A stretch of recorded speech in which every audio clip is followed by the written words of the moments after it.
Democratize democracy. Democracy for you and me. Democracy, machine you draw le free.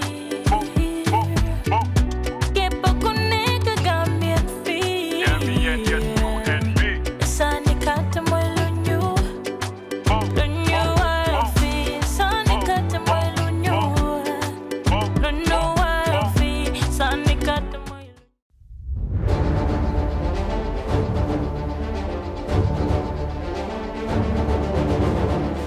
One thing we need to avert our minds also to is that, especially when dealing with the judiciary, the principle of independence of the judiciary and judicial independence is quite sacrosanct.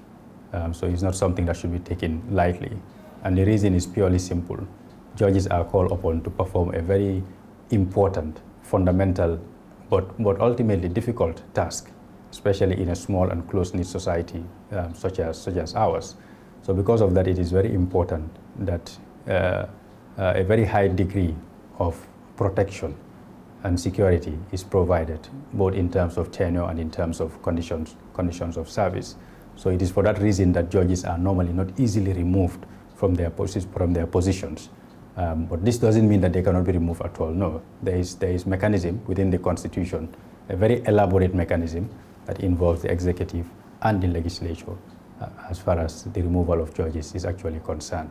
But it's a very elaborate and rigorous process, and perhaps one that should only be made recourse to as a matter of very, very last resort.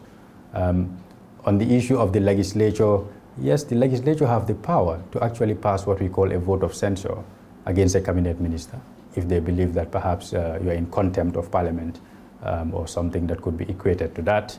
They can pass a vote of censure, and what the Constitution says is that once such a vote is passed, then the president is required to remove such a minister from his cabinet. So that's one way in which they can also check the work of the executive. How much influence does the executive have on the legislature, or can the executive have on the legislature? Well, perhaps you need to look at the way the speaker, for example, is elected. Usually the speaker is elected from amongst the 5 nominated members in parliament. And these nominated members are usually chosen by the president. So in that way, perhaps you can say that the president would ultimately have a very big say in terms of the leadership of the National Assembly.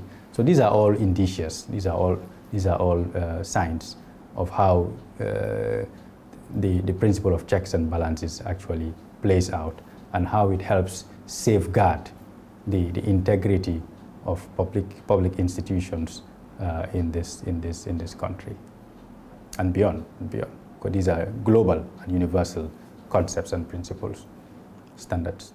Democratize democracy.